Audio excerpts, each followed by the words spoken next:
Today, we are taking a long, deep look at the social sentiment across Northeast Florida's Northeast Quadrant.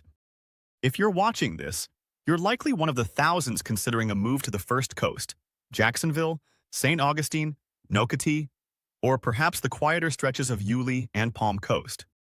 But here's the truth. The Florida dream you see in the glossy brochures is meeting some hardening financial realities on the ground this year. This month, the digital conversations on Reddit, City Data, and Bigger Pockets aren't just about the sunshine and the beaches. They are about the triple squeeze. We're seeing a consistent wave of frustration from residents and investors alike, centered on three major obstacles: housing prices that refuse to retreat, insurance quotes that are derailing deals at the 11th hour, and a relentless stack of monthly fees that make the no state income tax perk feel like a distant memory. Before we dive into the specifics, let's establish our overall sentiment status. For January 2026, the status for Northeast Florida is red, volatile.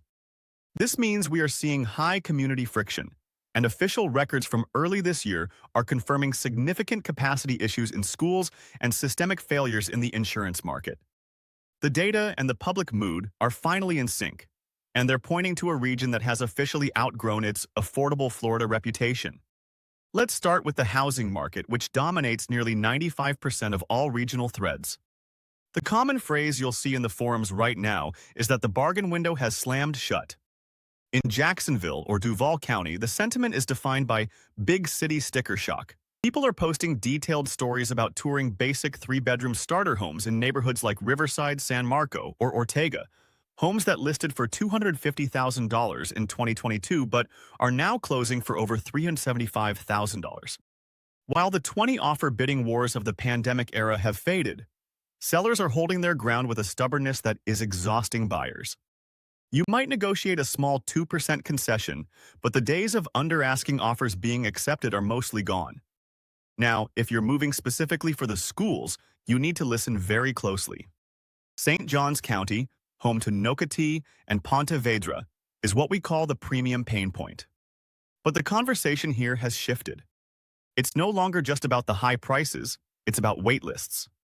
For the first time, we are seeing waitlist anxiety drown out almost every other topic. At the elementary and middle school levels, official district data for 2026 confirms that schools like Julington Creek and Ocean Palms are at zero capacity for grades K through 2. Families are reporting the heartbreaking reality of closing on an expensive home only to be told their children are on a wait list and must be overflowed to a different campus miles away. Even at the high school level, top-tier schools like Ponte Vedra High are seeing student counts so high that it's causing constant friction in homeowner forums regarding further rezoning. Further north in Yulee and Nassau County, which many hoped would remain an affordable escape, the vibe is turning to dread. Prices there are jumping 25% year over year as Jacksonville overflow spills over the border.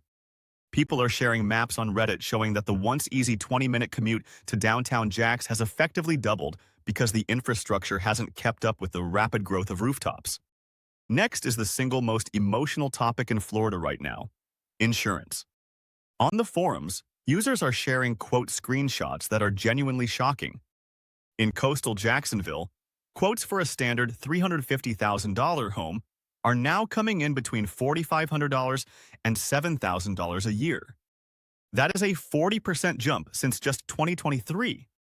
If your potential new home has a roof older than 15 years, you are essentially in the danger zone. While some state officials have recently pointed to a stabilizing market with fewer rate hikes in early 2026, the sentiment on the ground remains volatile. Why? Because even if rates stop rising, they are leveling off at a price point that is double or triple what newcomers originally budgeted for. Residents report that insurance anxiety is now a year-round reality, not just a hurricane season concern.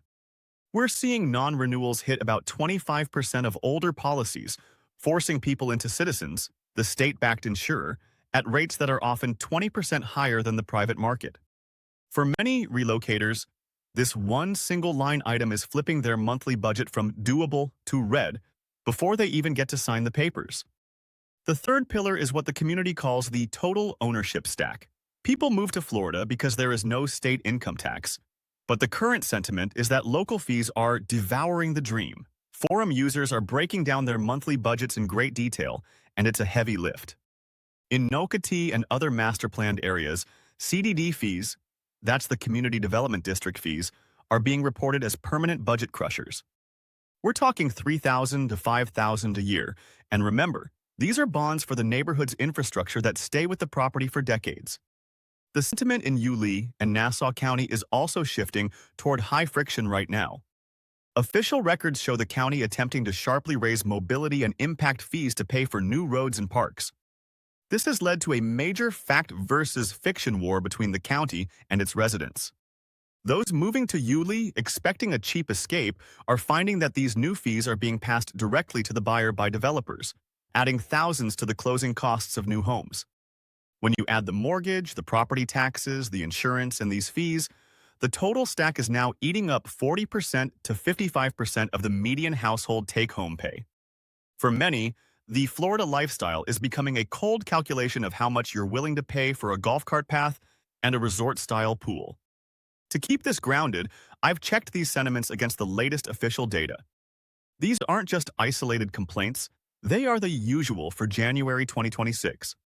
The Northeast Florida Association of Realtors confirms that while the market is technically normalizing, with 47 days on market, the Home Affordability Index for St. Johns County has dropped to a staggering 62. For context, an index of 100 means a median earner can afford a median home.